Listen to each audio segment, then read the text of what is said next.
Hello everyone, welcome back to a new podcast episode in Madlookz VFX. Today we have Indrajeet with us. Welcome buddy, how are you? Hey, how's it going, man? I'm doing great. Glad to be on the podcast. I've been following a lot of people that you've been interviewing, and glad and Great to honored to know. be here. Wow, awesome. So, for the people who are coming into my podcast, the first question obviously will be just to give a casual intro about yourself so that everyone will get to know who is there in the podcast. Sure. So my name is Indrajeet Sisodiya. I started animation. I finished high school back in 2009, and after that, Mm-hmm. I entered animation and visual effects in Framebox in Mm-hmm. Ahmedabad. Mm-hmm. And it was at that time when I really was interested in doing like 3D animation, more like Pixar type of thing. But then Right. eventually I was like, oh no, like I got introduced to VFX, and I was like, oh, like live action way better than all the 3D. So I started moving into Mm-hmm. that. But Mm-hmm. then towards the end of the course, they taught Nuke, but it was just like an introductory course at that time because we learned Mm-hmm. After Effects more. So I was like, if I have to enter and I wanted to do compositing, like over the 4 year period, I had like developed an affinity towards like more like the reason why I like compositing was because I was like really curious. It's like when you get a 3D render and you get a like a footage, and it's like, Mm-hmm. why are they two not like mixing? What is the reason? And Mm-hmm. then Mm-hmm. it's like a like solving puzzle one by one. It's like, oh, because the shadows are off. And then you're like, okay, cool, let me change. And Yeah. then you do that. And then you're like, oh shit, the reflections are off. And then you make that change. And then you keep solving each puzzle until it's as close as it can fit, and then that's when you call it complete. So that to me is very enticing. So I was like, oh, I'll just Mm-hmm. do compositing. But then the issue was that Nuke was a industry standard software and we didn't really learn much of it. So I was looking into places where I could be learning, started looking into different countries, eventually ended up in Canada, then Mm-hmm. studied compositing in the visual effects course here in Seneca College. And then yeah, it was like a 8 month course, just like the Mm-hmm. people who teach you are also part-time working as Mm-hmm. like Oh yeah. higher end people like in visual effects studios, or they're like senior people in their studios, so they have a lot of influence and power in terms of getting you hired, which really helped Mm-hmm. us because yeah, before the course even ended, I managed to get a job along with some of my other talented compositing friends. So we all then started working at Pixelmondo, and yeah, Mm-hmm. time just flew by. It's been like 7 years. Oh, So that's great, man. yeah, Yeah. it's been a ride, like going from compositing, and then like intermediate compositing, and then senior compositor, and then now like Unreal Engine, Mm, like environment artist type thing. So yeah, yeah. it's been I get a lot of questions about compositing jobs and people who are working as a rotor paint artist wants to jump into compositing. Mhm. So according to you, like, can you share some knowledge about like how one should start a compositing career? So you can just tell for the people who are new into the industry, like the students who are coming out after graduation, or Mhm. for the people who already working as a roto artist who wants to jump into compositing. Mhm. So you can merge answer according to this. Yeah, so I would say compositing as a student, if you're starting out, first of all, obviously the very first step is to know that you like compositing, that you're not just in there. Because I've seen a lot of students who start out, they're like, oh, let's see what's the job that is being like that has the most chance of being hired, and then they jump into that. Or if they're like, oh, what is the easiest way to get into the industry, or something like that. So if you think compositing is one of those jobs for you and you're trying to enter, then yeah, please don't, because like it's not going to work out, and other people who are more passionate about it will always get picked. So the very first thing is to actually be interested and be genuinely curious of like I said, this whole process of puzzle assembling, where it's like, oh, what is it, that one step and this, it's like a Mhm. lot of times I'm literally in a bus and I'm like looking at the way shadows are moving through the street lights that are passing Yeah, by, and I'm not yeah, even like, and I'm just looking at it because I'm curious. I'm seeing how like shadows yeah, move, because like what if yeah. one day I get a shot and they're like, we have a bus here, and you have to be very curious. You have to be Hmm. very attentive to reality as is, to be Hmm. like, oh, I want to know why that happened so I can replicate that in the CG world. So that's step number one. Mm. And Mm-hmm. then step number two would be to create a reel that includes the basic pillars of Oh yeah. compositing, the things that are Mm-hmm. needed, which a lot of students ask me, who are like, when I'm teaching in Seneca, a lot of kids who reach out, they're like, oh, what type of compositing reel should I make? So I think it should have certain key pillars, and those being, the first being CG compositing. So you need to know how to do multi-pass compositing if you get different passes. How do you combine them all together into like one single render, like assembling it back to beauty? Then you need to know projection mapping. You need to know how like Nuke's projection system works, how you take matte paintings or textures or anything that you can like project onto cards, hold things in place. A lot of times you're even like projecting rotos, you're projecting Mm-hmm. a lot of different things. So understanding how Mm-hmm. the projection system works.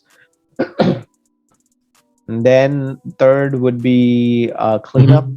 Of course, you need to Mm-hmm. know how to clean things out, cleaning wires, cleaning tracking markers, cleaning all kinds Mm-hmm. of issues with the plate. So just cleanup shots in general. Usually people even like mix and match the two, where their shot might be a cleanup projection where you're cleaning up and projecting at the same time.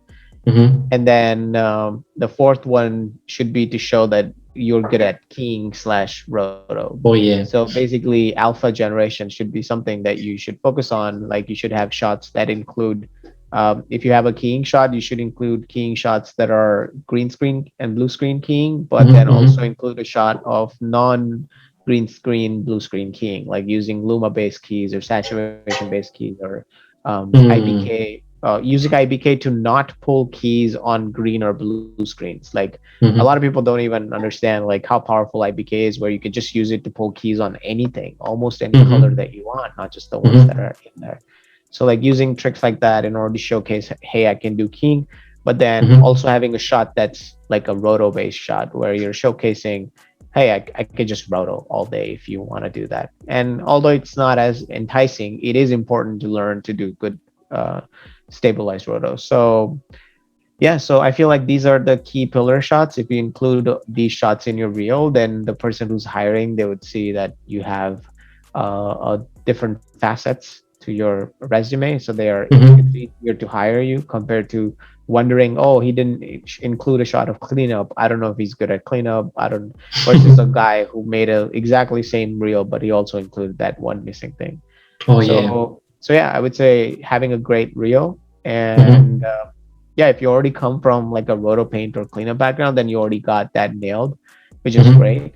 Mm-hmm. You don't have to worry about that. Then you have to worry more about like the subjective things, which is why I feel like compositing essentially is at the end of the day broken down into like subjective and non-subjective compositing. Subjective compositing being the creative things where you're trying to color correct something, match things, CG Mm-hmm. compositing, and then like non-subjective or like binary would be like cleanups and rotos, where either the cable is cleaned out or it's not. There's no shades of gray in there. Versus like if you were putting like a CG character in an environment, there's like maybe it's fitting, maybe it's not. To somebody else they'll be like, oh, maybe we can darken the shadows a little, something like that. Mm-hmm. So it's, so if you're coming from like roto or paint backgrounds, then you already have the non-subjective compositing nailed down, because you know that you can like do that. So then you should focus on more of creative compositing, like balancing a shot, composing. I mean, you're in a pipeline studio, like in a proper Mm-hmm. studio, you're not going to end up choosing and like composing your shots as much as you're actually compositing. But as a student, I Mm-hmm. always like, when I teach my kids in Seneca, I always tell them same thing. You have the power to be the director of your own shot in these Yeah. reels that you're making. Why are you choosing to make a shot that looks like a test shot? And that's what I try to Mm-hmm. push in my course. Like I teach compositing, but at the same time, I have like 7 weeks, and I told them at the end of the 7 weeks, you should make a shot that when it comes out, somebody should look at it and be like, "Oh, I want to know what movie or TV show this came from." Like Mm-hmm. your student reel should look like that. It shouldn't like, gone are those days when student reels look like tests, where it's like in Yeah. your Yeah. hand and like a fire comes out, and I'm like, come on, you can do Yeah. better It than that. There's changed. like a lot of resources where you can find like high quality plates, or Yeah. ask your mentors at your college to like get plates for you, and they'll probably do that for you too. So there's Mm. ways to do that. So I think if you're starting out in compositing, that's the biggest challenge, to create a reel that stands out. And that's something that I wanted to focus when I was making my Seneca reel. Hmm. Uh, where like if you see the reel, the first shot is like a CG compositing shot. There's this big spaceship that's like flying around, because I like sci-fi things, one of my favorite genres. So I like making all kinds of cool futuristic or any kind of like sci-fi world. So that was what the spaceship was. Then in the next shot, which at that time Mad Max Fury Oh came yeah. out, Fury Road. So at that time, I was like, I want to do like something Mad Maxy. So that was the second shot I did, which was like non-green screen keying. So I took the lady who's sitting on a gradient of sky, then taking and extracting her hair out, and then there was some bushes on the ground, extracting that out using IBK, because the bush was against a mountain, which is the same, relatively the same color. So how do you extract this bush out? So that was that. Then like I asked, because in Senegal we have the ability to shoot on our own green screens, like in the college. So then I asked my friend to like put on all kinds of clothes, like how Mad Max, they stuff all kinds of random things on them. They're wearing all different types of things. So I Mm-hmm. made him wear all those things, and then we shot him on a green screen. Then keyed that out, then made that shot. In that shot, there's also some projections because the whole Mm-hmm. background is Mm-hmm. recreated using different layers. So I did that. Then the third shot that I did was again at that time I believe the new one of the first new Star Wars was coming out, like after the old ones, the very first one, and they had that Mm-hmm. opening shot in the trailer where there's this ship that's like flying really close to the ground, and it's there's this giant destroyed like a star destroyer in the background, like all covered in Mm-hmm. like sand. So I thought it was a very cool shot, and I wanted to do like my own little version of it. So I used again cards just to project things, tracking. Oh yeah, tracking is also something you should show as a compositor, even though it's not as Mm-hmm. important because you in a studio you'll be given tracks most of the time, unless it's like a smaller studio. Most big studios have match moving Yeah. departments who usually Mm-hmm. track and give you, but it's still Mm-hmm. good if you can include tracking in your reel.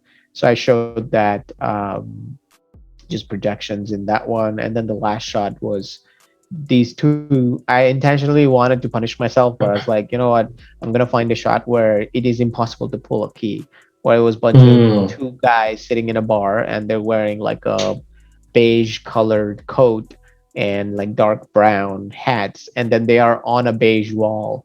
So it's like really hard to pull a key on them. So I was like, I'm just gonna roto the entire shot. And I literally spent the longest time compared to other shots. I spent the longest just sitting there rotoscoping for days, trying to get like hair and like all these different things. Mm-hmm. So that was the shot to showcase that I could do roto, and that's pretty much it. So that's what I did. So I feel like that encompasses Oh the yeah. whole reel. And Mm-hmm. at the very end, after you've done all those shots, just look back at it and ask yourself, do your shots look like they come from some sort of narrative? That's all. Like it shouldn't look like a student demo reel when you're done. Yeah, especially in these days, everything, everybody is making realistic shots using Unreal Yeah. or any other software. So Yeah, and yeah. you don't have to make like crazy shots just because like I like that genre of like sci-fi and something like out of the world. I feel like a lot of students see that and they're like, "Oh, I want to do that too," just because somebody did it. Like you should be doing it. Like a lot of my friends, again, who got hired at the same time with me, who are just as good of compositors, um, all those guys, a lot of them did like invisible VFX shot, which are perfectly fine. You can just take a Yeah. shot of everyday life, normal thing, but just make sure that you're not taking something that just looks very ordinary. Like it, like let's just say you wanted to show, oh, like an invisible VFX shot where it's a bunch of tourists in like a city, like a city somewhere, and you're like replacing something in the background, which is like very invisible. Um, Make sure at least that plate that you're taking is not you Mm-hmm. going out and shooting something that looks very amateur. Like you can Mm-hmm. still take those plates that are shot from higher res cameras and like take those and like do your invisible VFX in those. At the end of the day, it'll still look like a great shot just because of the Oh yeah. quality of the video is better than the ones like you would shoot by yourself. So yeah, Pexels is a great website. I always recommend everybody, if you want to get Yeah. any kind of plates, go to Pexels, PEXELS.com, and Mm-hmm. Mm-hmm. a lot of filmmakers and creators shoot like cinematic looking stuff, and they put it inside on the website for free, and you can use it for whatever. You don't have Yeah, yeah, to like pay anything, or like yeah, there's yeah. basically free. So yeah, I would Yeah, yeah, recommend. yeah. Recently, I'm getting a lot of questions about the about where to download footages, and yeah, I'm thinking of planning to make a video on like which are some of the websites where we can go and download footages for free, and the footages, the quality of the footages are impressive as well. So I Yeah, know yeah. one website is Pexels, and I know other Pixabay. two other websites. Yeah, Pixabay and VDC. Yeah. Yeah, and also we can download footages from the camera websites like Red Array. Yeah, we can download from there as well. So Hmm. yeah, hopefully a tutorial soon. Yeah, yeah, for sure. I feel like all those websites didn't, at least when I was studying, I don't know if they existed or I just didn't know about them, but I wish that I did. Because I remember when I was a student and I didn't know of any. I literally went to this website called Video Blocks. I don't know if they still do it, but back then they had a thing where you can get 7 days trial if you just put in your credit card, which I'm sure a lot of Oh, students can't do, but uh-huh. they don't charge you for the 7 days. And at the end, after 7 days, they charge you. So I literally put like 7 alarms at the last day, like every 4 hours gap, just to remind myself to cancel and like make Oh sure I yeah. don't get charged. But then in those 7 days, I got like close to 50 plates. Like every day, you can download like 7 or 8 like videos from Video Yeah. Blocks, and that was the quality, the filmmaker quality videos, not like the stock footage kind of a thing. It Hmm. actually looks very cinematic. So I got a lot of like all the footage that you see in mine, like the one with the Star Destroyer, where there's like this open desert like thing, almost like a Jordanian desert. That shot was from that website. The last shot with the two guys in the bar, that's also from that website. Um, the Mad Max one was something that our teacher Joe Rash, he got it, like he bought it Hmm. from Hmm. his own thing, which was great. Like if you have mentors who can. So I know you're working as a senior compositor and you have a splendid experience of compositing. So right now, what are the main challenges you are facing being a senior compositor in the industry?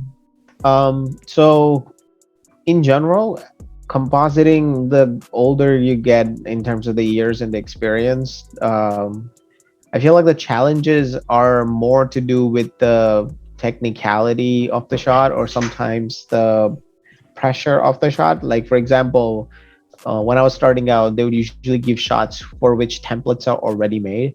Like, let's say they're like, oh, we have to Hmm. replace this window and put something in the background. Then somebody Hmm. else who is a senior compositor at the time has already created a template of like what it's supposed to look like, and then you just adjust it to your shot.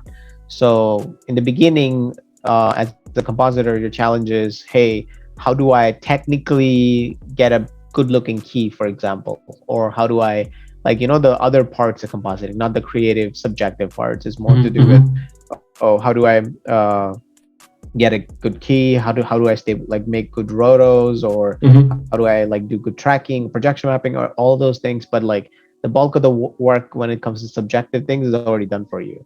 And then Hmm. and as a result, you get shots that are like sister shots, not the actual hero shot, right? Oh But yeah. then as time goes by, you end up having shots that are more like the first shot of a sequence, where you have to decide the look, which is what I started getting eventually. Like down the years, I ended up getting shots where I am like deciding basically the shot. Like my shot decides the look of the. So Yeah, they'll the like hero reach. shot. Yeah, like the look dev shots, they'll reach out and be like, hey, we want to make like a force field. What do you think the force field is supposed to look like? And then like I whoop something up, and then I'm like, oh, what about this version? What about that version? So over the years, I feel like the challenges become more subjective later on, unless from a senior compositor you go into compositing lead. At that point, you have to be somebody who ends up like managing other people. So I guess that's the challenge, where like you have to see other people's work, give them notes and stuff. But I don't see myself reaching that level, just because I'm not interested in that. To me, I'm the kind of person where if you give me shots, I want to comp them. I'm more creatively satisfied doing shots rather than like managing people. Like, although Same I here. can do it, I just like choose not to, just because like to me, it's less of a stress. Like I see a lot of my compositing leads, and like they're like super badass for taking the amount of stress they do, like trying to like do all these things, comping. Like they're also comping shots at the same time, but then Oh they're yeah. also like giving notes, they're like managing shots, they're like looking at deadlines, they're like working with production. And like I salute the amount of work they put in. Like I personally don't think that I have what it takes to do that. Like if I'm thrusted into one, let's say there's nobody else available and they're like, you have to do it, I'm like, okay, I'll do it. But then I don't see myself doing that long term. That's all. So I feel like, yeah, to answer the question, the senior compositor, as you get more experience, the challenges become more subjective, where you end up deciding the look of things, or you end up getting shots, even if it's not the subjective shots. You might get a cleanup shot that is really really hard, or like a very technical shot that you can't give to like somebody who has just started out. And it's nothing to do with the fact that, oh, they're new, so they can't do it. I'm sure they could, but it's just that they'll take way too much time. It's just that as you become a senior compositor, you're expected to do that task in like lesser time. So yeah, that to me, I feel like Yeah, yeah, challenge. obviously. So, how important is CG compositing skills for a VFX compositor, according to you? I was working as a compositor just 2 years back, and I was doing compositing mainly on the 2D side, which Mhm. consists of rotopane, tracking, keying, and all these things. But I know many people who are interested to jump into compositing because they can just do CG stuff. So, according to you, like how important is CG compositing skills for a VFX compositor? I think it's pretty important because we're entering that time when things that we used to do back then with images are now turning into like renders, just because of the Yeah, fact that they're easier to pump out. Like back in the days, like you'll have like a set extension of some kind, and like Matt Painter will like spend a week or two trying to like kit bash all these images together to make like a final image, and then you just put it in and you're done with it, because all the look dev of integration is already done by the Matte Painter for you. You only have to do like minimal tweaks.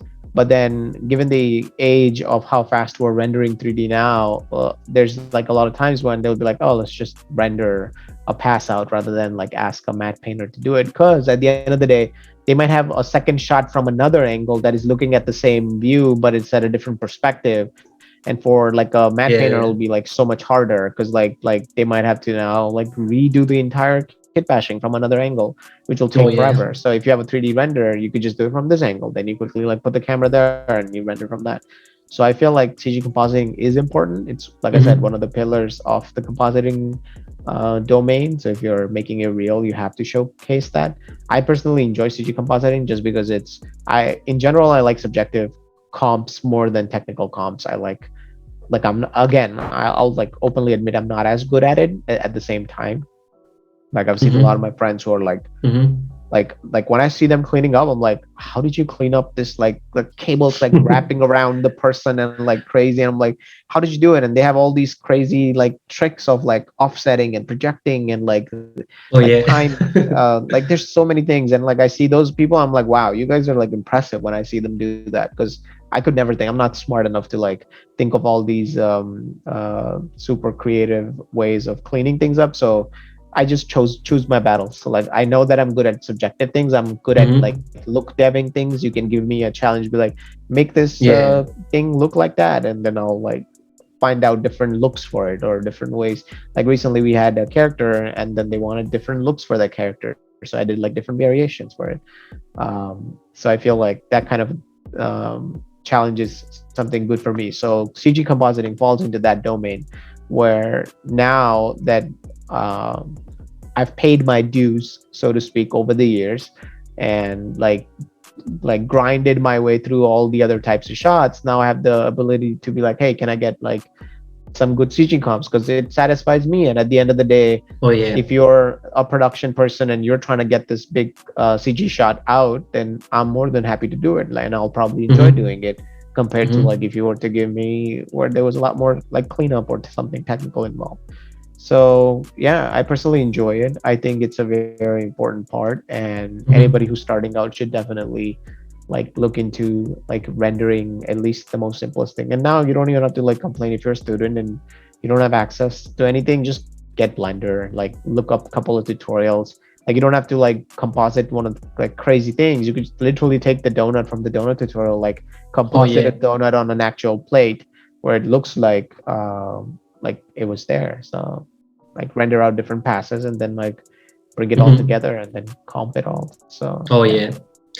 Yeah, talking about Blender, we have many tutorials in YouTube, so it's gonna be easy for a new beginner to just jump into CG compositing and learn Yeah. things very easily. Yeah, and also talking about Blender, nowadays we are seeing a lot of hype in Unreal Engine. So I have a question on that. So is Unreal a next game changer in visual effects? What's your view about Unreal Engine's growth or boom in 2021? I think for sure Unreal Engine is changing and molding the industry because I feel like it all started the moment GPU renderers just started entering the market. Like Oh Redshift came yeah. in, and then I don't know if there Mm-hmm. was anything before Redshift. Maybe there was, but Mm-hmm. I started looking into it when like Redshift came in. So to me, I was like this is game changer. Why are we spending like months Mm-hmm. trying to render a shot out on like CPU when you can do it so much faster in GPU. So I bought like Redshift license and I started like looking into it, like rendering things out. But Mm-hmm. then at that time, all the other competitors like Arnold, Octane, blah blah, they also, oh my god, like these people are trying to render so fast on like GPU. Why are we spending time doing things Yeah. on CPU? So then they all had the competitions. They're like, oh, we have our own GPU version as well, and you can render on our GPU version. So I feel like all that then eventually led into Unreal Engine and like people at Epic Games seeing that, oh, if these guys are leveraging the power of GPU to render something, we have been doing that for years trying to play games like on GPU. So why Oh don't we yeah. just modify our software in a way where people can just render through our software? Because they didn't have that. They had Nice. sequencer back then, but then like the sequencer was like limited. It didn't have like as much offline rendering support. So that's when like I believe um, 4.26 or maybe Mm-hmm. 4.5, one of the two versions of Unreal Engine introduced the movie render queue, which was like Unreal's way of like offline rendering things. So before they had a bit of something like that, but it wasn't really as involved. But now I feel like it has become one of those things where it's like Epic knows that they have an audience who wants to use Oh this, yeah. and I'm one of those people because I render all my personal projects now. Because I started doing like personal projects in like Redshift, and I was like, oh, this takes forever too. Even though it's on GPU and it's faster, it's still not as fast as I need it to be. But then Mm-hmm. having Unreal Engine, a game engine that is supposed to push out 60 frames a second, like I'm sure if I increase the quality of my scene, I can get down to like, I don't know, like one frame or like half a frame per second or even like a frame a minute. I don't care. Like to me, a frame a minute is still great. If I'm rendering at 4K, Mm. like one frame for 1 minute is like, give it to me. I don't care. Like at the most, I'm spending like if it's a 10-second long sequence, I'm spending like close to 10 minutes maybe, or something like that. And to me it's fine. Like I would rather spend like 10-15 minutes, and I've done so many projects where I have literally rendered out frames that have been like rendered at 4K, and I'm so surprised that it comes out so fast. Oh yeah. And like you can always like downsample them. So if you're rendering 4K, you just shrink it back to 1080, and now you have all the smooth edges. You don't have like aliasing or anything. So I feel like Unreal is definitely changing that. Now everybody's trying to do that. As people started seeing Unreal is entering with a real time solution, like Blender introduced Mm-hmm. Yeah. ambient, Yeah. and they were like, oh, we also have a real time. And then all the other people are trying to enter at the same time as well. So I feel like I'm glad that something like this exists for people like us. And what I'm more glad is the fact that it exists for free for a lot of people. That's the Um, thing. for anybody who's an individual, anybody who's like just doing their own thing. And now they even like changed the, before it was like the royalty fees were not as um different. So it was like something like I'm probably wrong about it, but it was like $100,000 a year you earn. After that, you pay royalty. Before that, you don't pay anything to Epic Games. But now they've changed that to even something like way more amazing, where like you have to earn like a lot of money, and only then you pay them. Otherwise, like it's free, which is like amazing. Not to mention all the crazy amount Yeah, yeah, of like yeah. softwares that they end up buying that are free now for you in Unreal Engine, like Quixel Megascans. Because the reason why I jumped into Unreal Engine was because of the fact I used to be like a offline renderer person, like using Redshift, and I used to be like I used to be a paid member on Quixel's Megascans Mm-hmm, mm-hmm. subscription thing, monthly thing, and I used to hate it just because it's like every month you pay and then you get a certain amount of points, and then each asset is a certain amount of points. And I used to be like, do I want like rock one? Do I want rock two? Because like Yeah. they both are 4 points, and I really like this rock, and I'm like, I don't want to do this. I just want all the rocks that are there, and I just want to use whatever. And I used to Oh like yeah. wish, because at like Pixamondo as a studio we have the enterprise license, so like we can use whatever you want, there's no points, and download whatever. I used to be jealous of it. I'm like, I wish that at the end of the day like they would have some option where they would let people use like this free entire library. I wish so hard. And then literally a couple months in, like Unreal just comes out and they're like, we bought Megascans, you can use it for free. So Yeah, I heard like Epic brought ArtStation as well, and they made all yeah, the ArtStation learning. courses for free. Yeah. Yeah, exactly. It's like they're getting capture reality capture, which is cheaper, I think, now if you're using with Unreal Engine or something like Yeah. that. So yeah, Photo so anybody scanning. can, yeah, anybody can become a independent creator in future. Yeah, and kids have no excuse now. It's like I wished that I lived in a time that they're living in now, that I was Oh 14 yeah, years old. I wish so bad. Like I see all these same kids here. reach, like all those kids, they reach out and they're like, hey, we are like, I'm interested in VFX, but I don't know what to do. I'm like, what do you mean? It's like there's the whole world is out there for free. It's like you can go to Sketchfab and get like super highly detailed models for free. Like people just put out like models that you Yeah, can yeah. use for free. And you can go to like Megascans and then get all the natural things for free. And then like every month Epic gives free content on their Epic game launcher, free for the month section, where each month all you have to do is just log in and then add to your account, and that's it. You just have to do a couple of clicks. Like you don't even have to like pay for it. After that month it's free for you forever. So like that's what I Yeah, do every month. I'm looking forward. I'm like, oh, what new assets am I gonna get? And I have this like massive library of just free assets, because that at the end of the day like is what I want as a storyteller or somebody who's trying to like make narratives. That at the end of the day I just want to like get to the story. I don't want to like focus on like, oh, let me like model this from scratch, which is why I feel like the kids these days have it so good that they have like Blender. They can make almost anything, like oh no, yeah. all things, including editing, compositing, everything is in there in that software. Oh Like yeah. and like all the tutorials you want for Blender are free. Like on YouTube you can learn Blender Guru, like all of that. You can, if you don't like the speed at which Blender is rendering, get your assets from there into Unreal Engine, again free, use for whatever you want. There's so many editing softwares, like proper editing softwares, that are free if you don't want to pay for the paid ones. So I feel like there's just like crazy amount of content Yeah, we have that DaVinci Resolve for free. yeah, We exactly. have That is, Fusion. yeah, Fusion is free. There's like just Nuke itself, Nuke Yeah, non-commercial. Nuke I non-commercial use is it all there. the time for my personal projects because I know I'm not like selling them. So I'm just like they're all there, and I can just end up making anything I want. All the only like couple of restrictions, you can only render 1080, which is fine. Which is fine. Yeah. And like you don't get Primat and like couple of like Python restrictions, but it's all like perfectly usable. Even Houdini, I think Side Effects has like a free version of Yeah, they have. Houdini, right? They have. Yeah. So I'm like just astonished. I'm like, you have zero excuse at this point. Like Yeah, you this can, is the best time to live, live and yeah, work. all you guys should be like making out like short films and like just like Yeah. shots in general, like just make. And I'm glad I see a lot of them too, like a lot of these kids who are reaching out, I see their works on like their portfolio pages where they're making renders every day. And I wish like I Oh could have yeah. done that when I was 14 every weekend, just sitting there after school, like cranking out a render or two. That would have been great. So ArtStation is fascinating. Yeah, if you just open up, ArtStation, that's you my can just go homepage. on. ArtStation is my like browser homepage. So anytime I Oh launch yeah, my browser, the first page opens is ArtStation, and I just yeah, sit at it and I waste time just looking at people's work and feeling bad how terrible I am compared to them. yeah, That's all ArtStation is. But then I guess you should watch like there's a really good video Blender Guru did of why you shouldn't feel bad looking at ArtStation yeah, because yeah. a I lot of saw people that. do. And I was one of those people where I was like, Yeah, me too.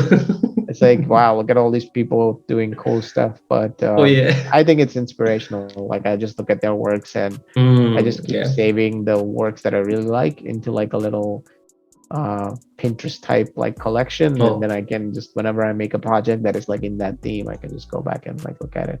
So Mm-hmm, yeah. mm-hmm. Obviously, you will get a lot of free time, or you are a person who likes to make indie projects on your free time. So, which are some of your favorite softwares in which you spend most of the free time?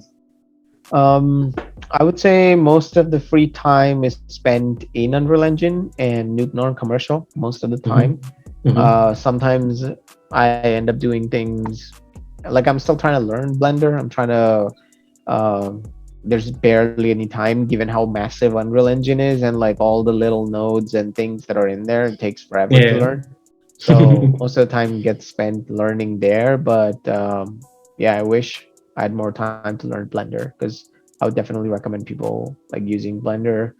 Mm-hmm, Then you can always use like Photoshop, After Effects, Premiere, all those like default things. But I feel mm-hmm, like the key players to look into if you're somebody who's starting out is for sure like Unreal and Blender. You should mm-hmm, Blender first, obviously, because you need Unreal is trying to reach that level where it could be its own DCC application where you don't have to like get assets. I was mm-hmm, trying to learn Unreal's modeling tools recently. They have like with the new update, they have like a lot more modeling tools where you can just start modeling inside of Unreal Engine. And there's some mm-hmm, people who have done some pretty impressive things with just like completely made in Unreal Engine kind of a deal, like nothing imported from anywhere.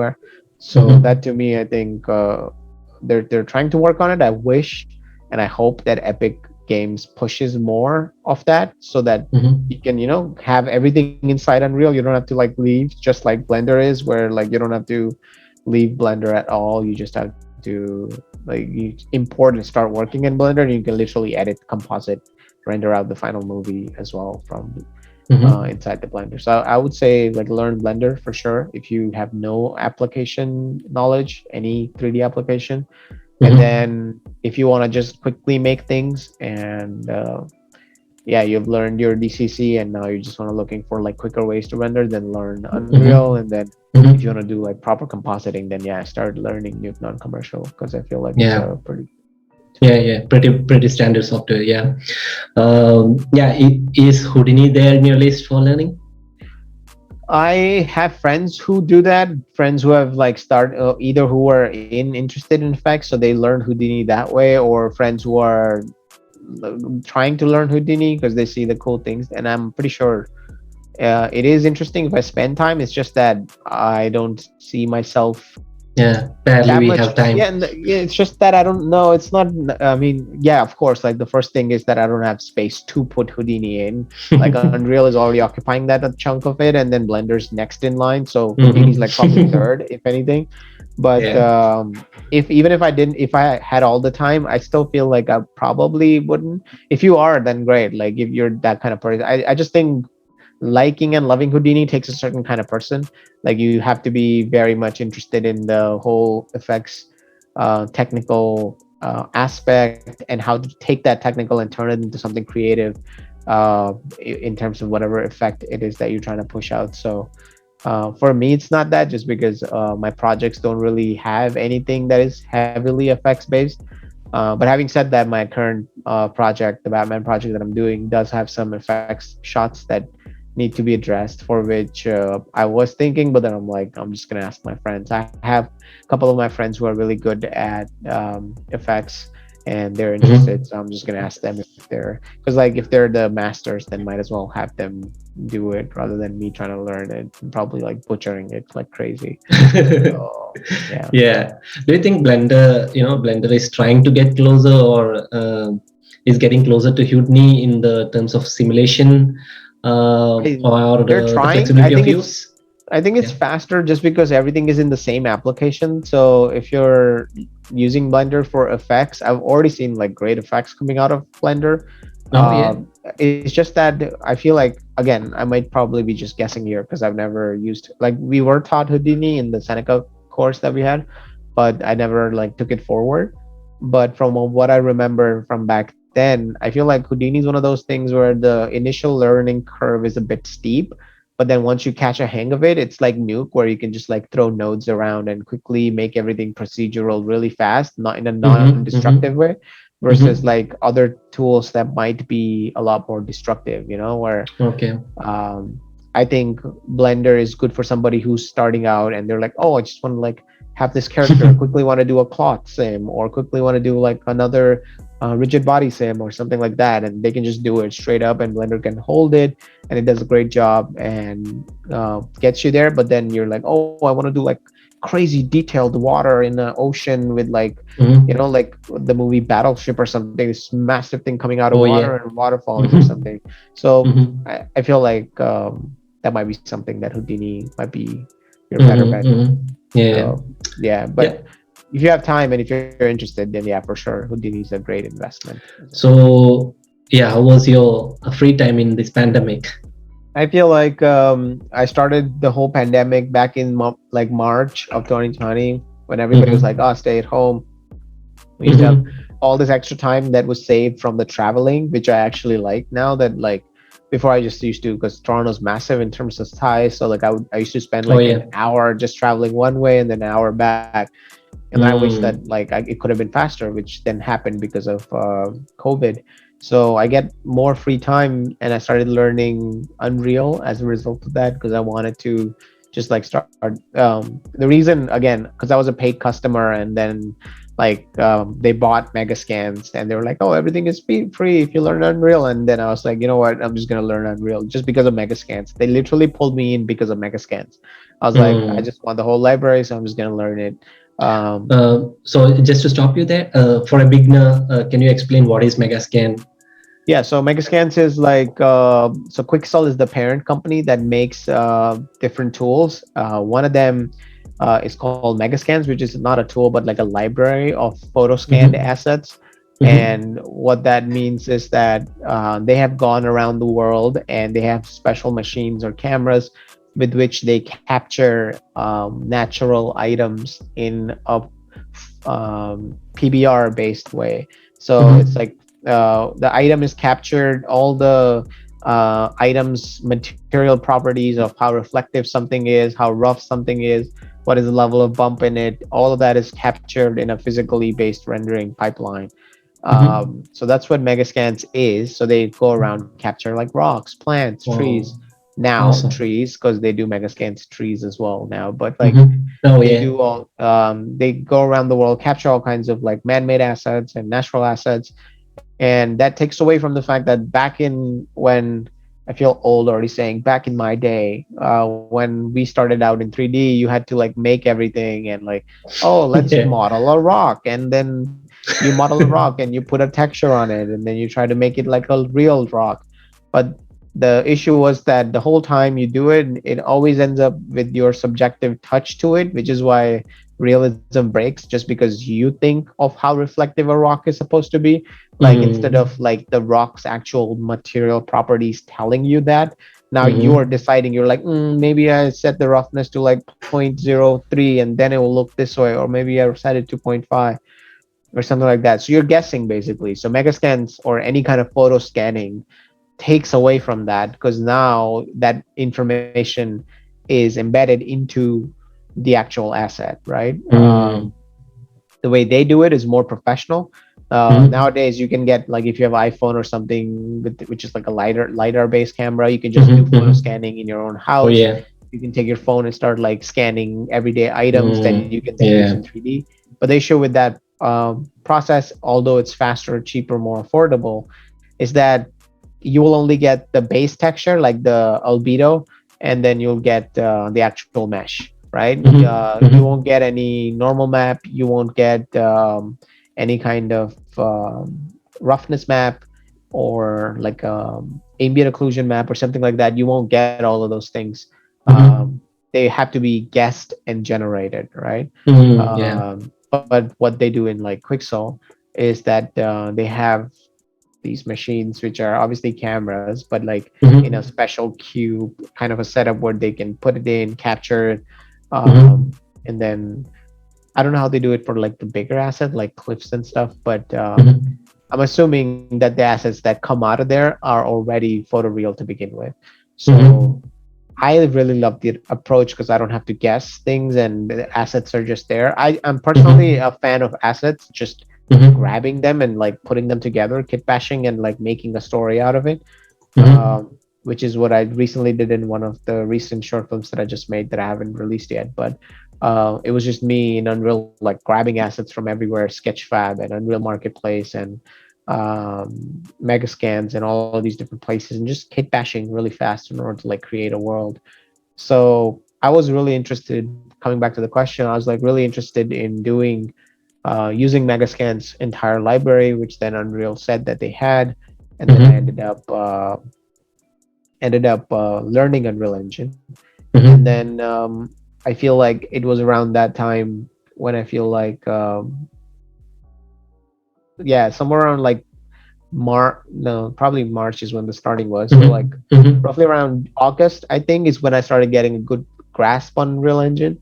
And Mm-hmm. then during November is when the Kit Bash 3D contest was going on, for which I Mm-hmm. was like, oh, I don't know why all contests, I always find them like halfway through their deadline time. So it's like the Kit Bash contest called Neon Nights was like, I think 3 months long or something. And I found it in the last month when I'm like, oh, there's a contest going on. I'm like, oh shit, I only have a month, and I wanted to Mm-hmm. make like a very realistic city in Unreal Engine because I was like, oh, I'm learning Unreal Engine, might as well do it there. Because I was very tempted. I did one more little intro type thing called Tears in the Rain, which is on my YouTube channel, which is like a Mm-hmm. cyberpunk Blade Runner type thing that I wanted to make, but that I did in Redshift and like in an offline render. But Mm-hmm. then I wanted to do this other one in Unreal Engine just to see how far I could push Unreal Engine, because I wanted the Mm-hmm. final piece to look like it was photoreal. Like when you look at it, it should look like a city that is alive, breathing. And then like I used a bunch of hacks. I like used some compositing hacks here and there, and Mm-hmm. then eventually got to make the whole thing inside Unreal Engine, and then exported, got the passes out in Nuke, did some tweaking and beautifying, and then rendered that out. So that's what I spent most of my time in pandemic. To answer the question, learning Unreal Engine. Then recently, every now and then when I get like an hour or so, like a gap somewhere, I try to learn Blender, Mm-hmm. just to like start forcing myself to learn Blender so that eventually I end up on a completely free pipeline, so to speak, so that like everything you Mm-hmm. do is coming from tools. And that way, like Mm-hmm. if people are like students, like new people who are joining, they're like, oh, I don't know what to do. I don't think these softwares are good enough. I can be like, hey, here's the work.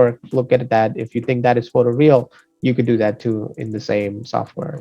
Yeah. So So how excited are you for the Unreal Reader node inside Nuke? pretty excited. They actually sent the Unreal. So this was before they even announced Unreal Reader Node, that they reached out to Pixel and they were like, Mm-hmm. "You guys are," because we were at Pixel, we're using Unreal Engine a lot to power the LED screens that we are Yeah, the virtual building in production order to stuff. Yeah. Yeah. right. So then they were like, in some shots, every now and then you might have some issue on the set when you're filming, Mm-hmm. because usually the view inside the frustum of the camera is what is updated. Outside is like a Mm-hmm. static image. Sometimes when the Mm-hmm. camera moves too fast, the frustum of the Unreal camera doesn't update as fast, and then you Oh end up yeah. seeing like these frustum Oh chunks or okay. something. So Okay. now you have a plate where now like the background is unusable. So now you have to like re-render that shot. But then because Mm. all the layout was done in Unreal Engine, it's hard to get that entire layout back into like another software like Maya or something to do a traditional rendering. So then we started looking into ways if we could like use Unreal Engine to do offline rendering. And luckily at that time, Foundry reached out and they were like, "Do you want to use this tool?" Well, the code name at that time was Genio for the Unreal Mm-hmm. Reader node, and they were Mm-hmm. like, "Do you want to test it?" And luckily, I got a chance because at that time I was assigned the task at Pixo to do R&D of how to export passes out of Unreal Engine, and I was already looking into it. So then we had a meeting where I explained to the Foundry guys of Mm-hmm. what my analysis was of the 3D passes that exist in Unreal, how we can export, how we can combine them in Nuke, and then they had already been working in on the Unreal Reader node, so they sent that to Mm-hmm. us. So I tested the Unreal Reader node along with a few other beta testers who were trying to test the tool out before it was announced. And Mm-hmm. then yeah, we loved it when we saw it. The fact that you could just set up a Oh Nuke yeah. server and then connect directly. Um, the first few versions that they sent to us had some limitations. So then we sent out our feedback, and I was like, Mm-hmm. maybe you guys can add like the console nodes thing, which they didn't have in the earlier versions, which is great.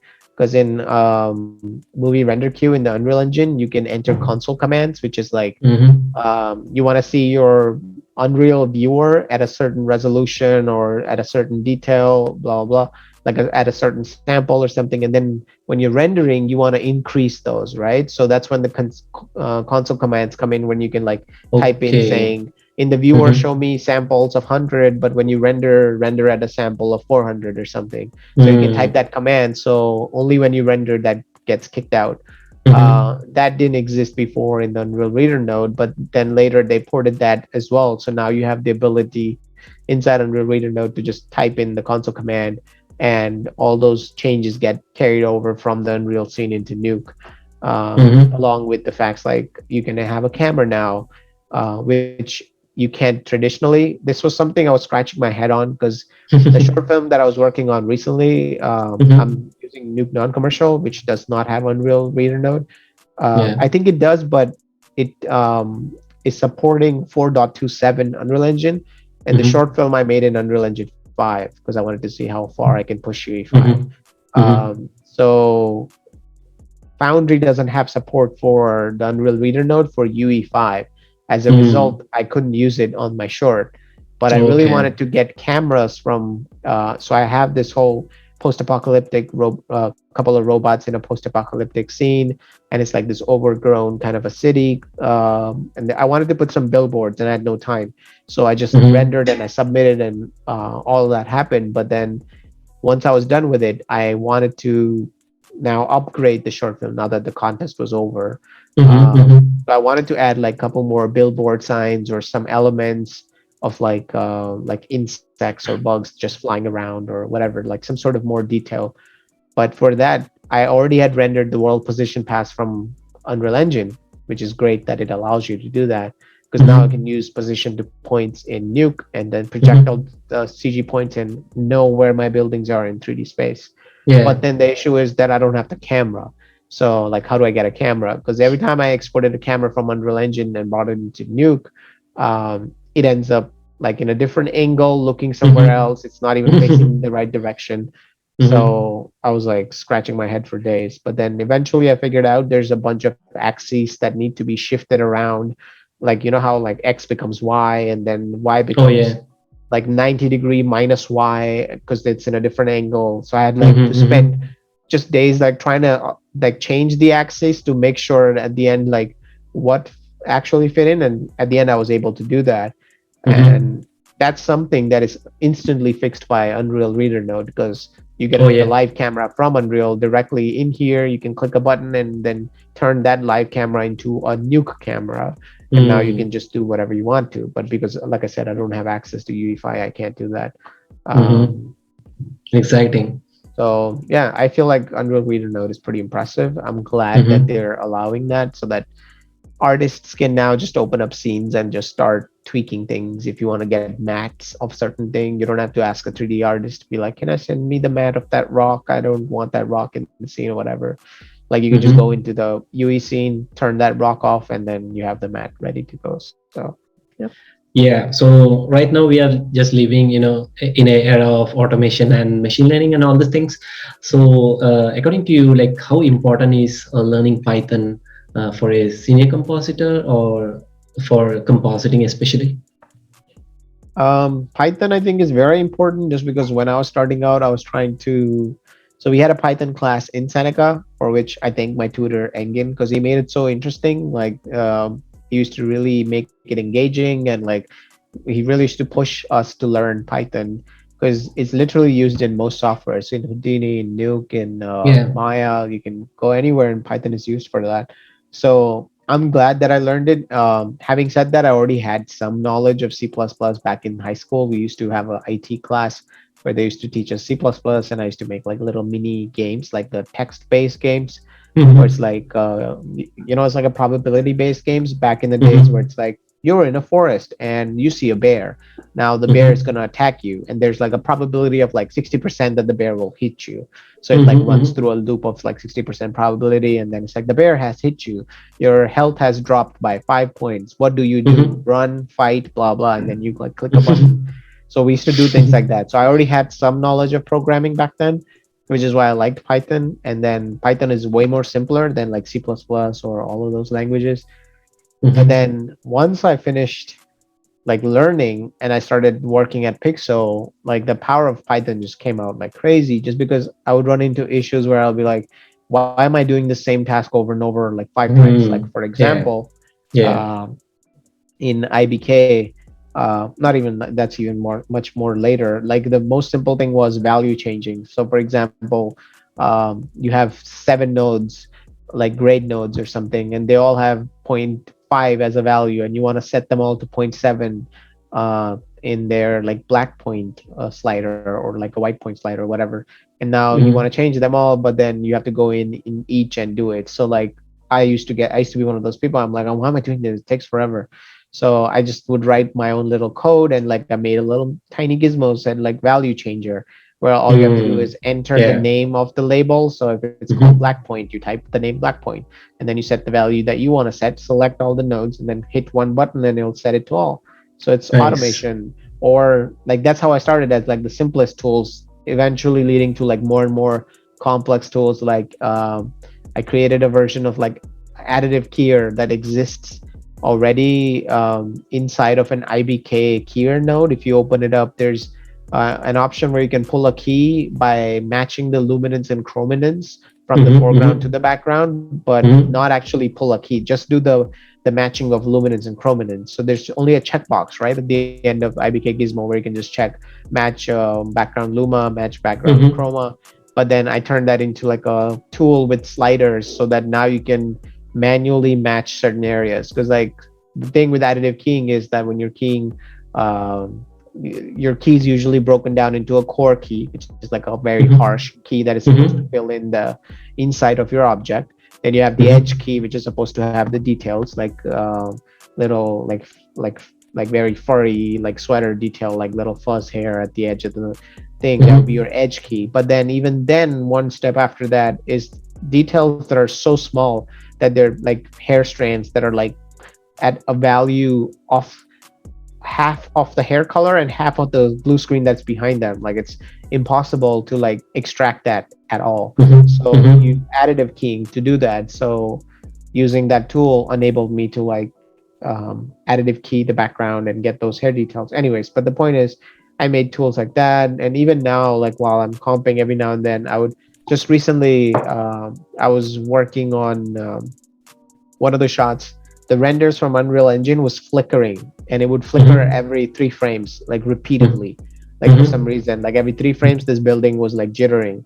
So I made a Mm-hmm. tool where you can use a frame hold node, and you can enter, like using math, you can enter custom values. I call it the GIF or GIF node, where it basically turns your video into like a it takes every third frame or every second frame, and then skips all the other frames and creates a Mm-hmm. new sequence. So if your character was like moving like this, now your character is like going like this and like every third Mm-hmm. frame, right? And then I use Mm-hmm. Chronos to like fill in the in between Oh yeah. gaps so that Mm-hmm. now your flicker is gone because I'm taking every fourth frame. So I'm taking only the nice frames. and then Mm. Chronos fills up the in between three frames that were flickering before.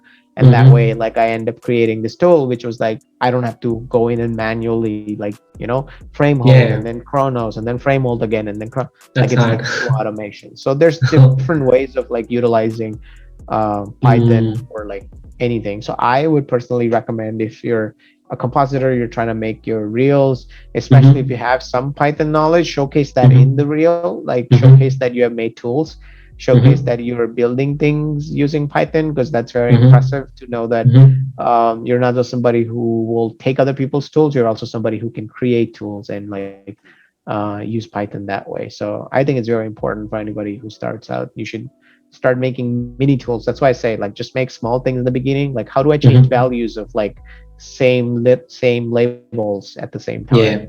Yeah, And yeah. then like over the years, you'll like make more and more like complex nodes. Oh, yeah. Yeah, obviously, I can feel the importance of Python. Yeah. Yeah, I know you have a background of education from Canada. Hmm. Yeah, I guess you studied from Seneca College, right? Hmm. Okay, so can you suggest some good schools in Canada for VFX and animation? Because I get a lot of questions asking which is the best college, or which is the best institute, or which are the best courses to get job after studies. Yeah, all these type of questions. So can you give us some general information about the schools Yeah. over here and the education over here?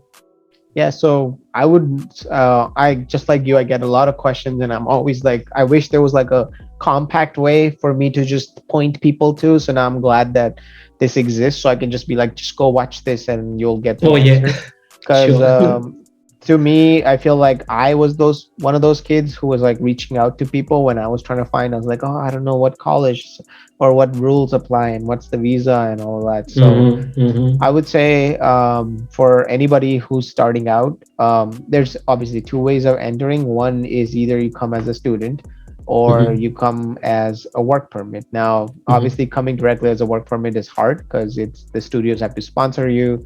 So a lot of us who are genuinely wanting to learn new thing, like I wanted to learn Nuke, they end up in colleges. But the most mm-hmm, important thing when you end up in a college is to know if the college is government affiliated. mm-hmm, And what that means is that whenever you do your study, after that, your government, like the Canadian government, like guarantees you that they'll give you a work permit so you can experience working in the country as well. mm-hmm, So again, all of these rules would have changed. So please like reach out to your local nearby like consultancy. They mm-hmm, exist in like most cities. You can ask them, like visa consultancy agencies, and ask them what the current mm-hmm, rules are, because these rules change every time. I'm just talking about mm-hmm, like 7 years ago what I did.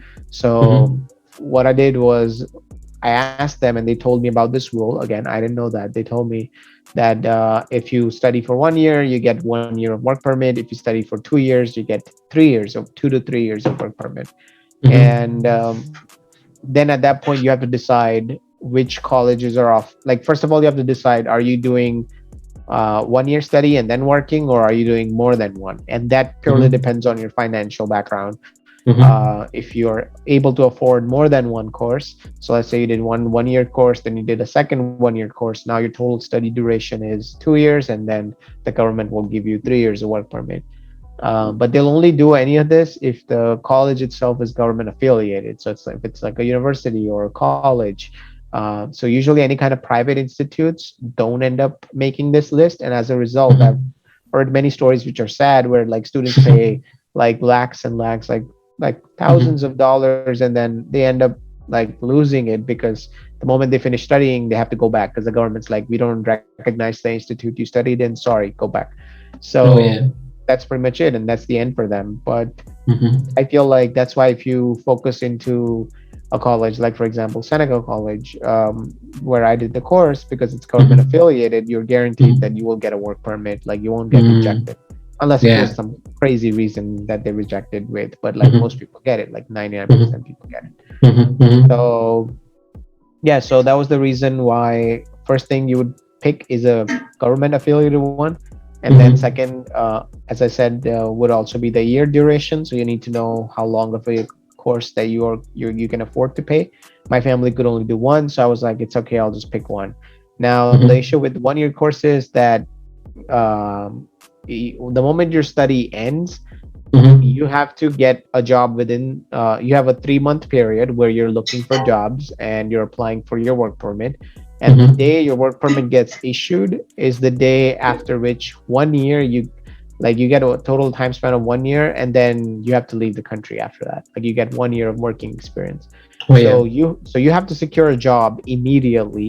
You cannot afford to be like, oh, I got my work permit but I still don't have a job, and then 3 months down the line now you're like, oh, I found a job now. But then because your Mm-hmm. work permit was issued, like in my case, for example, mine was issued in February, right? So the February of the next year it's going to expire. I cannot afford to start work in like April, because I will not make 1 year of work experience, and that is what it's needed if you want to apply for a permanent residency. Like the requirement is PR. that you have Yeah. to work for 1 year on Canadian soil minimum. Mm-hmm. So that's the Mm-hmm. issue, that it gets very hectic, where there was literally a Mm-hmm. time when I was like, oh shit, my existing work permit is expiring in like 3 days. What do I do? I still have to like apply for a PR, and you can't apply for a Mm-hmm. PR until you finish that 1 year gap, right? So it was Mm. all very hectic and crazy, but eventually it all lined up, because you can apply for what's called like a bridging work permit, where while you're doing your process for PR, you can still stay in the country. So it's like a bridging Mm-hmm. work permit. So you can get Mm-hmm. all of that. So that's something to keep in mind. And another thing to keep in mind if you're like studying in order to get permanent residency as your eventual goal is to know that the PR is based on points. So one thing that I never thought of that I'm glad that my mom forced me to was the fact that have some sort of bachelor's or master's or some sort of proper Yeah. degree in India, because Mm-hmm. that degree then gets translated into Canadian education. So like mine was, although it was from Framebox, which is a private institution that the Indian government or the evaluation company here in Canada does not recognize, but they had Mm-hmm. partnered with Sikkim Manipal University to give this 3 year long bachelor's course in animation and visual effects back when I was in India. Mm. Yeah. And because Yeah. Sikkim Manipal is a reputed university, the Mm-hmm. Canadian evaluation education assessment company, they end up contacting your university and then asking the details of the course, and then they give you a certificate saying whatever you studied in India is now equivalent to the 3 years of bachelor's if you were in Canada. So then that certificate adds more points to your permanent Mm-hmm. PR like Mm-hmm. portfolio. So Yeah. that's something to keep in mind as well. But yeah, coming back to the final answer of the different schools and colleges would Mm-hmm. be my obviously first number one would be Seneca, just because I teach there, I studied there.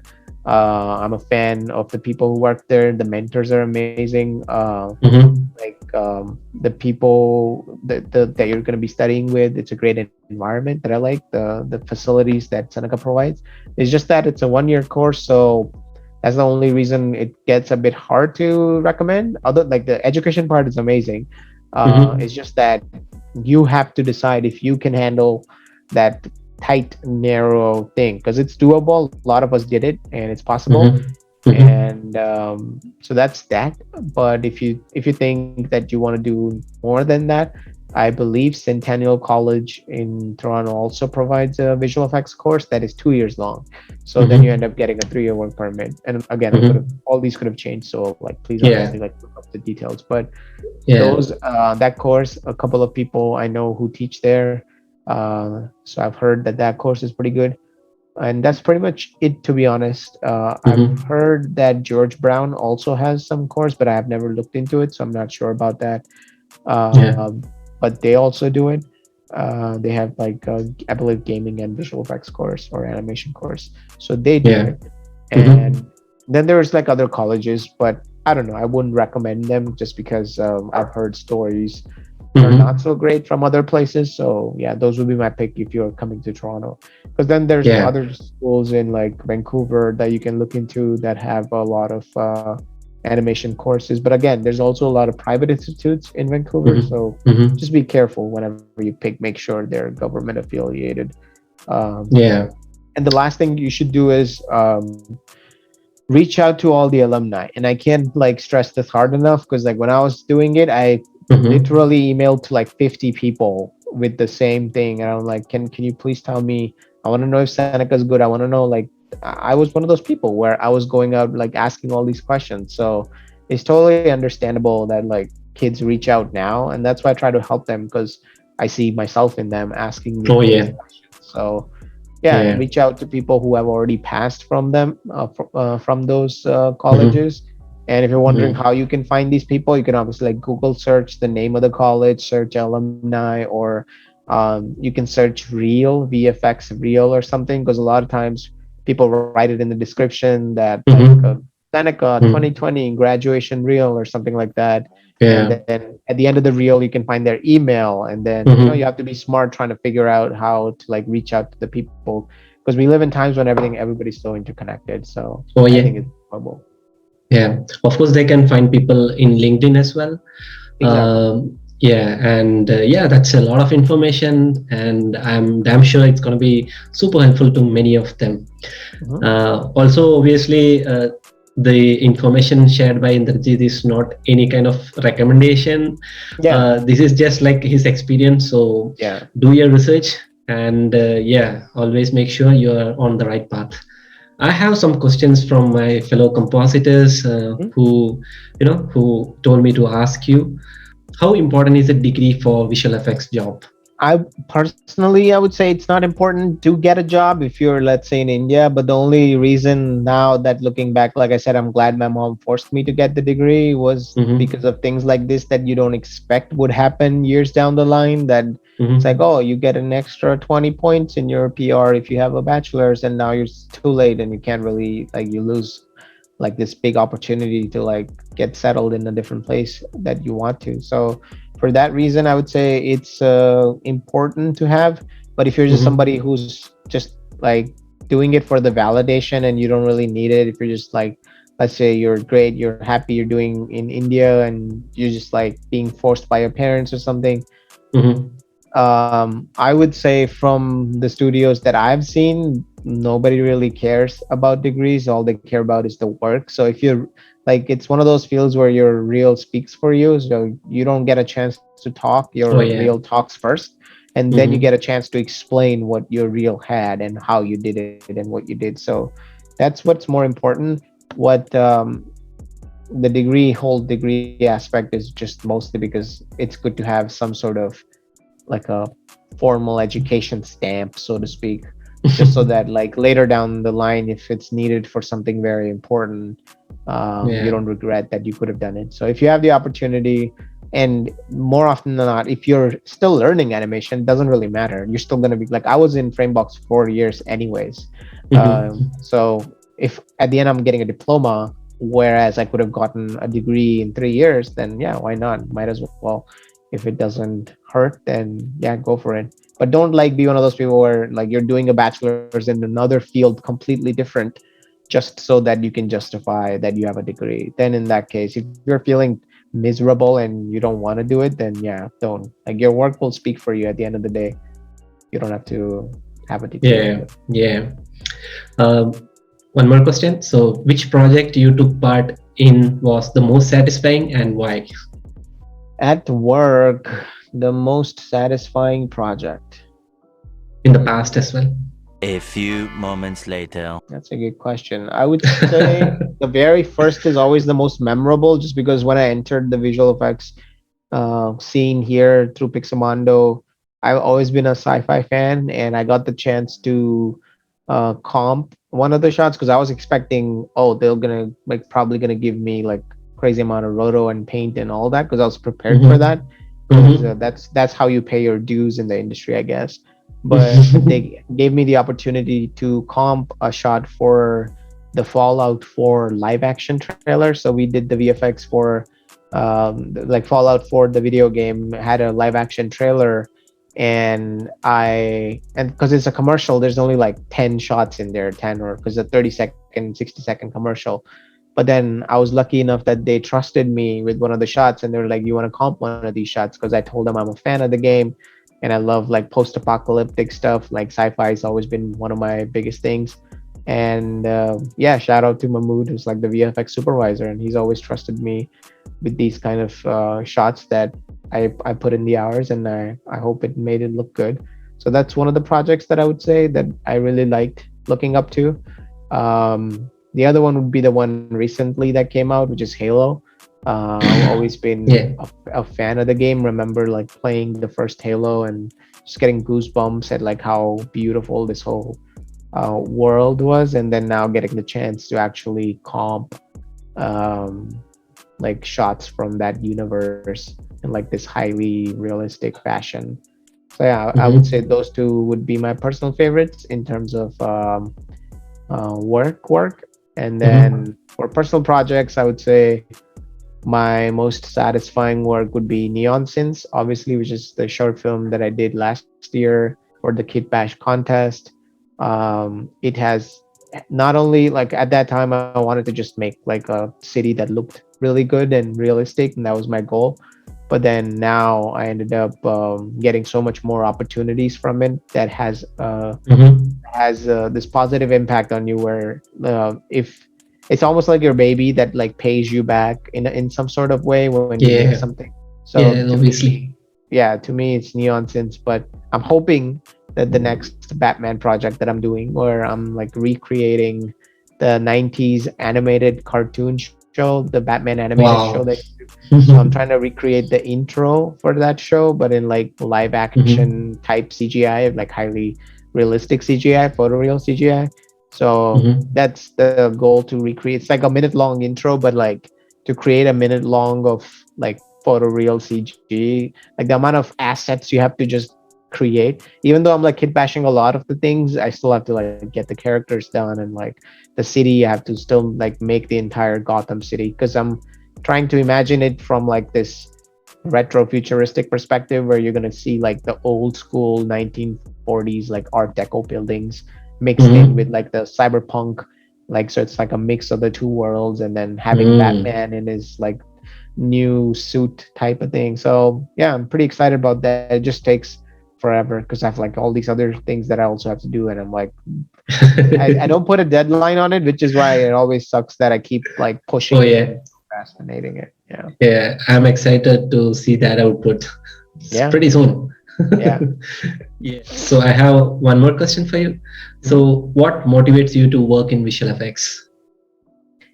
I think it's just the need to like tell people or show people, not tell, more like show people what I have in my head out there. Because I remember being a kid like in high school, and I used to be like, it'll be cool, right? Like talking to my friends, I'm like, oh, look, imagine like the thing comes and like it goes like Oh yeah. and like how kids are, like they have this world that they imagine in their head. And even though I used to be one of those kids every Sunday, like growing up, I remember I used to have GI Joes, Mm-hmm. and I used to like every Sunday I would wake up, and then Mm-hmm. after having food, I would like set up my bed into. I would take my blankets and I would like Mm-hmm. put like pillows under to make like a landscape. So that was like my way of creating landscapes back then, where I would like stuff pillows under and then make a mountain and then make some like deep ravine or cliff or something. And then I would put like a GI Joe on top of like the cliff, and he has got a long sniper rifle, and he's like, "Oh, I'm gonna take this shot." And I'm like, I'm just. And when I saw like Toy Story, it like I related so much to it Oh because like you yeah. see these characters and like you breathe life into them by like your imagination, and you're talking Mm-hmm. their dialogues, and then you go talk another guy's dialogues like you'll never fight me, and then it's like, oh, I'll shoot you, and then the explosions happen. Like as a kid you used to do all that, and then Yeah. suddenly I realized that there's a whole world of visual effects where I could just do that and actually like show it to people.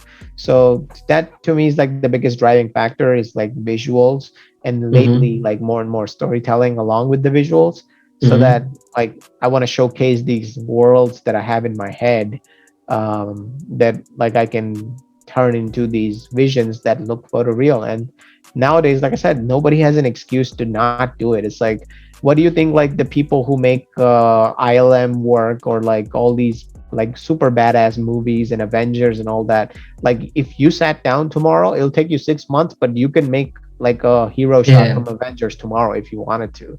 It's just that the amount of time and dedication that it requires is like, Mm-hmm. yes, you finish your full day of work, probably even overtimed at work, and then you take an hour off, and then you sit back on, then work on your own personal project, and you have to give in something in order to like get something out. And to me, that satisfaction of like hitting the final render button and the short film is done and everything is done, and just watching it, the satisfaction I get goosebumps, and like it just drives me. Yeah. So yeah, to me, I feel Yeah. like the driving factor is the visuals and the storytelling that I had as a Mm-hmm. kid.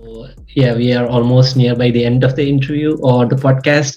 Mhm. So before ending, I would like to, just ask you ask you to share some tips and tricks which you follows for making life and work smoother Yeah, for an so artist like you. Yeah. yeah, so I would say for like, again, I'm probably a very bad example of work life balance. So I would say don't follow me in terms of love work life Yeah, I balance, have seen because many LinkedIn posts. yeah, because I don't think I live in a healthy way, but just because I feel like I have been doing it long enough that my body is kind of used to it. I've always been a night owl, so I always work better in nighttime when it's quieter and less distractions. I'm more focused, and I've been doing that ever since I was a teenager. I've always been up like late, and then wake up, or like not early like other people, but like around like 9 or 10 or Mm-hmm. something back then. Mm-hmm. And Mm-hmm. then that really, I guess, solidified in a way where now I like doing the same, where I'm still like working late just because I get much more done, versus if I was Mm-hmm. to like wake up at 6 a.m. and then like finish work at like 5 p.m. and then have the rest of the day, I probably won't be able to do it. I just feel like once everybody like goes to sleep and I'm done with all the other house things and other chores around the house and running all the other tasks that are on top of my mind, it's like you're more zoned out and zoned in actually, and more focused Mm-hmm. into the work that you do. So I would say in order to do, um, again, it's probably a bad example, but you might have to put in hours every now and here and then if you want Mm-hmm. to create Mm-hmm. something that you Yeah, yeah. are proud of. But then at the Mm-hmm. same time, I don't do stuff like that on weekends. Like on weekends, I'm just like having time with like people I love, having a good time, going out seeing friends. Mm-hmm. um, and the same thing I probably did even in like college when I was like studying in Seneca. It would just be me and like 2 3 other people like every night 4 a.m., and we would all be like working on our little assignments like in the college. And then there used to be a couch in the college where we would just like sleep on the couch as well. And like there's been times when like people have like woken me up and they'd be like, oh, the class has started, and I'm like, oh shit. And then you just stand up and like walk to your desk and then start studying.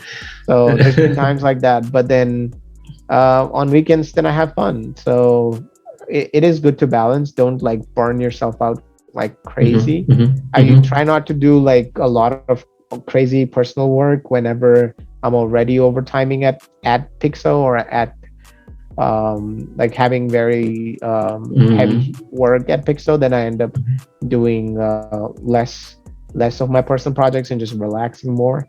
But then yeah, when there's like not enough stress at work and I'm just like chilling, and there's not like I finish my day job, I would just get up, exercise for an hour or so, have food, watch a TV show or something, and then do my like chores around the house, dishes, this and that. And then eventually around 11 or something, I would like sit back on the computer, and then I'll continue working till like 3 or 4.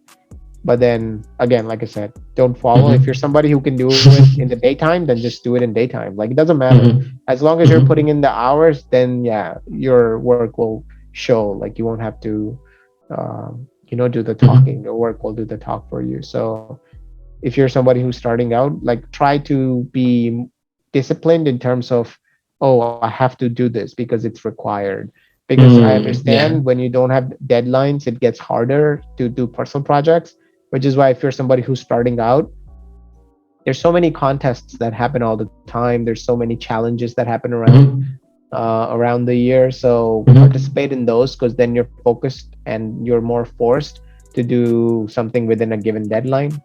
Um, And then once you do enough of it, then you'll realize, oh, my skills are getting better with each contest that I participate in, because Mhm. you'll have to learn how to do something really fast in a very short amount of time, which is something that I would recommend. But then, yeah, don't forget to live the life outside as well, because it's pretty important. Yeah. Thank you so much for the time, Indrajit, and No, I really thank you. appreciate your effort for spending time in this podcast on weekend. I mean, in this holiday, and yeah, I am damn sure this podcast going to be super useful to many of them who ask questions about jobs, questions about Canadian education, question about compositors job role and all these things.